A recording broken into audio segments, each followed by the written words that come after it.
여러분 반갑습니다. 정국박사입니다. 다들 오늘 시장 대응 잘 하셨습니까? 2주 전 시장이 대폭락을 경험하고 거의 2주 내내 반등을 해줬죠. 그렇게 해서 사실 코스닥도 그렇고 코스피도 그렇고 두 양 시장이 21선을 회복하는 상태까지 올라왔고요.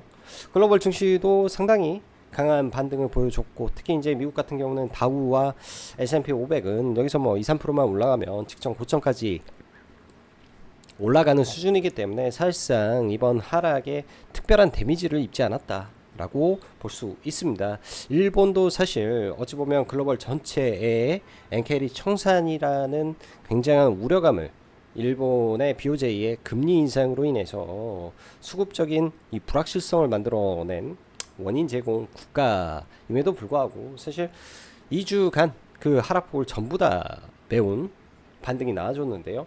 일단 오늘의 시장의 조정이라고 하기도 뭐한 강보합 수준에서 빠졌다라고 보는 게 합리적인데요. 뭐 1%, 그러니까 코스닥은 마이너스 1%가 빠졌고, 뭐 코스피는 0.8%가 빠졌기 때문에 사실 뭐 하락이 그렇게 강하게 나온 건 아니다.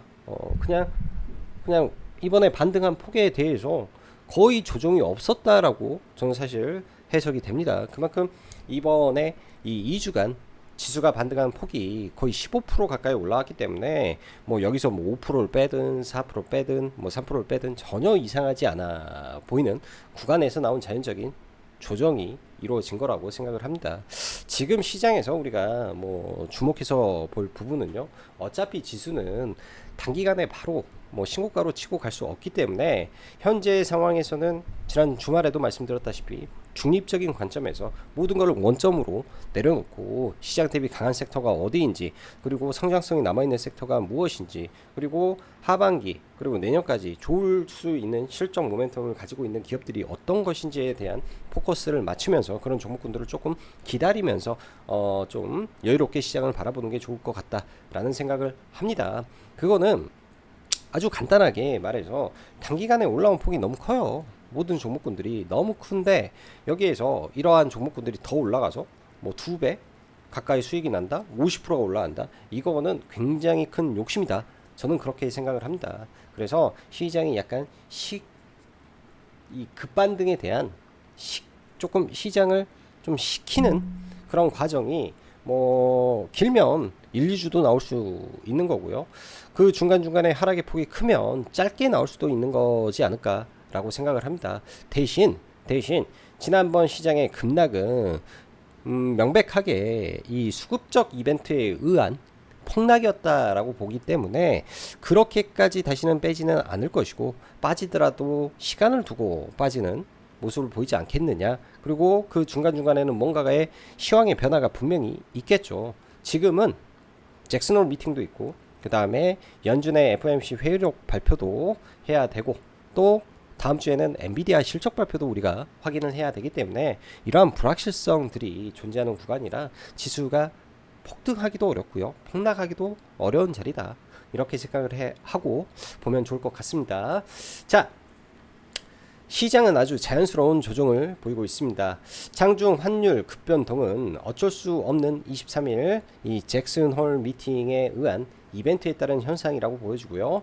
오늘 뭐 시장 보면은 뭐 거의 대부분의 종목군들은 힘이 없었죠. 아주 소수의 뭐 퓨처캠이라든지 ST팜 혹은 이 조선업종 일부를 제외하면 대부분이 코로나 관련된 종목군들만 폭등을 하는 모습에서 마감이 되었는데요. 코로나 엠폭스 테마의 빈자리를 채운 것이다. 코로나나 엠폭스 관련된 이슈는 지금 현재 테마가 비어있는 공간을 채운 것뿐이기 때문에 오늘 여러분들이 보셨다시피 애니능률이라든지 그 밖에 이제 뭐 원격 진료라든지 그다음에 음압병실까지 해서 거의 대부분의 종목군들이 올라왔고, 참 얼처구니가 없는 게 콜드체인 관련주들까지 시간의 상한가를 보내는 걸 보면 순환이 거의 다 끝났구나 라는 생각을 합니다. 그래서 이런 종목군들을 더 이상 보는 거는 제가 봤을 때 무의미하다 라는 생각 속에 차라리 주도주들을 우리가 좀 여유롭게 기다리고 눌림을 보는 게 훨씬 현명한 전략이겠다 라고 결론을 좀 지어 드리도록 하겠습니다. 오늘 장 초반에는 이 정도까지 하락의 폭이 크진 않았었는데요. 오후장에 일본 증시가 추가적인 하락을 보이고 국내 환율이 급변동하는 통해 엔화가 다시 상승을 하면서 이러한 변동성이 좀 동반이 됐었는데요. 일단 지수 자체가 이렇게 생각하면 됩니다. 지수 자체가 충분히 조정이 나와도 이상하지 않은 구간에서 그냥 빠진 것이다. 수급적인 논리 뭐 이런 거 다 따지기보다도 그냥 많이 반등을 해서 여기서 조금만 더 올라가게 되면 당연히 조정이 나올 수 있는 구간에서, 그러니까 일부 조정을 받아도 이상하지 않은 구간에서 빠진 거기 때문에 그냥 자연스러운 조정이 나온 것 뿐이다 라고 여러분들은 생각을 하시면 될 것 같고요. 이런 구간에서는 사실은 한 템포 쉬어가는 전략이 가장 현명하고 나이스하지 않나 생각이 듭니다. 자, 지난주까지 코스피 코스닥 양시장 그리고 일본, 미국 전세계 증시가 낙폭에 따른 반등을 2주간 보였는데 누가 봐도 단기간에 빠른 회복이죠. 그리고 상단을 올라가게 되면 그냥 보더라도 일단 저항을 어찌되었건 받을 수 있는 구간까지 지수가 올라와 있는 상황이기 때문에 금일은 뭐 그냥 자연스러운 조정이다 생각하시면 되고요. 시황상 물론 갑작스런 원달러 환율이 큰 폭의 하락을 보인 것과 잭슨홀 미팅에서 일본 BOJ 우에다 총재가 돌발 금리 인상 언급을 할 수 있을 것이다 라는 이런저런 설들이 많지만 그냥 저는 아까도 말씀드리지만 심플하게 급반등에 따른 견조한 조정이다 라고 판단하고 싶고, 핵심은 잭슨홀 때 파월이 이번에 고용이 3개월 연속 밀렸지 않습니까? 이 고용에 대한 커멘트를 어떻게 할 것인지, 경제가 슬로우다운 해지고 있다라는 말을 어떻게 유화적으로 할 것인지, 그에 따라서 시장은 어떠한 평가를 내릴지에 따라서 증시가 좀 더 많이 빠지냐 덜 빠지냐 이 차이다 정도로 저는 해석하고 싶습니다. 그래서 현재는 중립적인 관점에서 시장을 약간 관망하며 소수의 괜찮은 종목군들을 기다리는 전략을 쓰자 이렇게 말씀드리고 싶고요.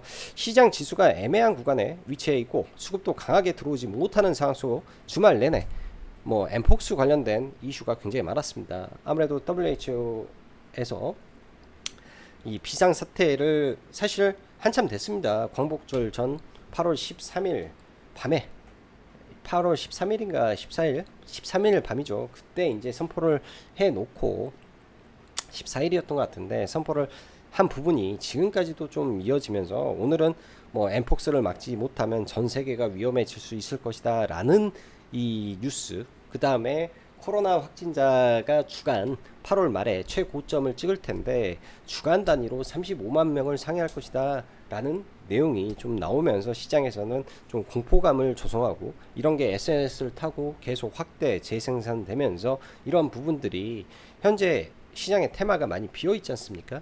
비어 있는 상태에서 매매할 수 있는 종목은 없는데 지수는 빠지지, 해치성으로 봐야 될 것들은 코로나 엠폭스뿐이 없지 하니까 이쪽에만 수급이 몰린 현상이 오늘의 주가를 만들어냈다라고 볼 수 있습니다. 코로나 관련주들을 여러분들 차트를 쭉 돌려서 보시면요, 매년 여름에 급등하고 또 1월, 2월 급등하는 성격을 보입니다. 즉 지금은 계절성을 띠는 이 질병으로 바뀌어 있는 상태고, 과거와 다르게 왜 이들 종목군들이 계절성을 보임에도 불구하고 실적이 회복이 되지 않을까에 대한 생각을 해보면요, 과거 코로나 초창기에 시젠이라는 종목이 막 급등했을 때는 전 세계에 이렇다 할 진단 회사가 없었어요. 예? 이렇다 할 진단 회사가 없는 상태에서 소수의 기업들이 먼저 선점하고 그러한 부분이 국제적으로 수출을 하면서 엄청난 막대한 영업이익을 거둘 수 있었습니다. 지금 뭐 국내에만 하더라도 30개가 훨씬 넘는 업체가 있고 전 세계에는 수두룩 빽빽한 진단 회사가 존재합니다. 그런 부분에서 이 많은 회사들이 다 만들고 있는 거기 때문에 프리미엄이 없어진 시장이죠. 그런 시장이 매년 두 차례씩 질병이 도졌다 죽었다 도졌다 죽었다를 반복하는 것이기 때문에 막 쉽게 말해서 시한부 테마라고 보시면 됩니다. 어느 시점에서는 이게 소리 소문 없이 쫙 사라져 버리고 썰물이 빠져나가듯이 물이 빠져나가 버릴 거기 때문에, 물들이, 그러니까 돈들이 빠져나가 버리기 때문에 그 전에 잘 빠져나와라. 매매를 하더라도 당일 진입, 당일 청산으로만 봐라. 저는 이렇게 말씀드리고 싶습니다. 저도 이제 이쪽 종목군들을 매매는 했죠. 뭐 휴마시스 잠깐 돌파로 들어와서 매매하고, 말 그대로 시젠 같은 경우에는 계속 그 하방 포지션 유지하다가 오늘 아침에 일부 수익 실현을 해 버리고 나서 다시 재진입을 3만원, 그러니까 선물 기준에서 3만원 위에서부터 이제 분할로 매도 들어가다가 일정 부분 매도하고 좀 수익권에서 다시 포지션을 잡아놓고 좀 보고 있습니다.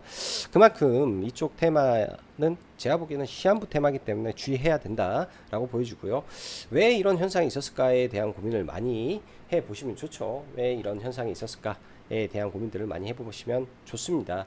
말 그대로 최근에 이런 테마주들을 보면요, 시장 지수가 애매한데 보면 최근에 트럼프 관련주도 다 죽어 있는 상태죠. 민주당 대선 해리스 관련해서 마리화나라든지 낙태라든지 종목군들이 상당히 강하다가 최근에 힘이 빠지고 있습니다. 왜?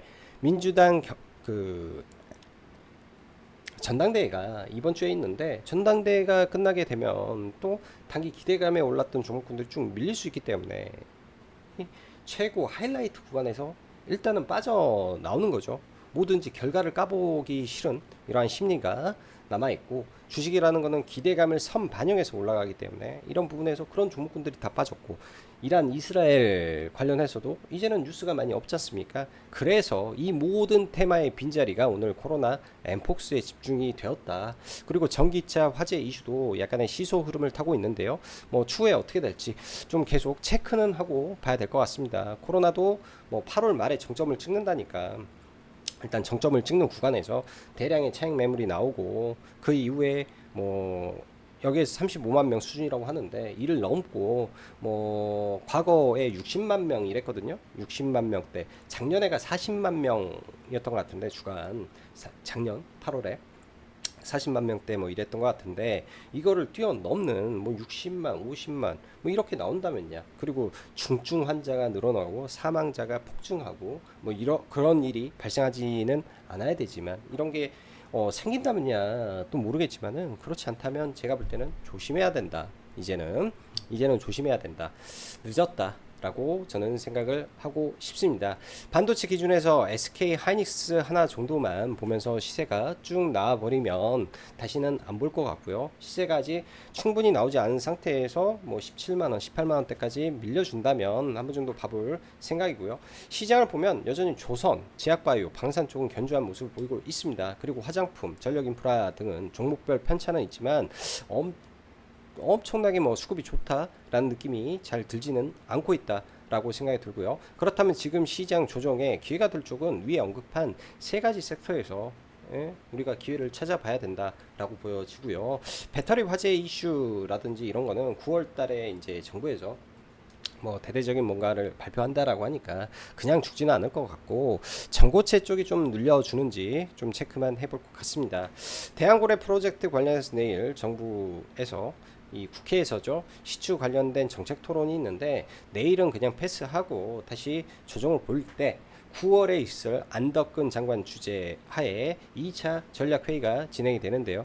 이거를 발판 삼아서 일정을 감안해서 계획을 세워서 매매를 해보시면 좋겠다 생각이 들고요. 최근에 시장에서 신고가를 냈다든지 박스권을 돌파를 강하게 만든 이 이유 있는 종목군들은 계속 지켜보고 그 안에서 기회를 찾으시면 좋은 성과가 날 것이다 생각을 합니다. 저도 오늘 뭐 특별한 매매는 많이 없었어요. 특별한 매매는 많이 없는 상태에서 시장을 좀 봤고요. 뭐 회원님 뭐 문자를 보내드린 내용도 오늘은 패스하고 넘어가자, 시장을 조금 어느 정도는 확인할 필요가 있다라는 말을 좀 했었는데요. 그래서 아마 내일도 시장 관망하는 상황 속에서 시장을 볼 것 같아요. 오늘 보면 코스닥의 에코프로 BM이 좀 많이 빠지는데 2차 전지 쪽은 힘든 것 같습니다. 최근에 이제 2차 전지는 제가 PNT 하나만 좀 들고 있었었는데, 이번 반등 때 PNT는 다 매도를 했네요. 저 밑에서 샀다가 반등할 때 전략 매도를 이 구간에서 일단 다 해버렸고요. 여기서 이제 들어갔었는데, 이런 밑에 구간에서 추가 매수가 좀 됐으면 좋았을 건데, 그렇게 매수가 되지 못하다 보니까 그냥 여기서 전략 매도를 하고 2차전 쪽은 추후에 좀 지켜봐야 될 것 같습니다. 자, 대형주부터 하나하나 좀 보죠. 일단 코스닥 레버리지는 아직도 좀 물량을 좀 가지고 있고요. 내일까지 해서는 일단은 전략 매도를 개인적으로는 계획을 하고 있습니다. 오늘까지 해서 거의 한 20% 정도 수익 좀 안 되게 나온 것 같은데, 내일까지 매도하고 나중에 밑에 내려온다면야 또 그때 좋은 기회가 될 것 같고요. SK 하이닉스도 어제 방송에서 전략 매도를 했다라고 말씀드렸죠.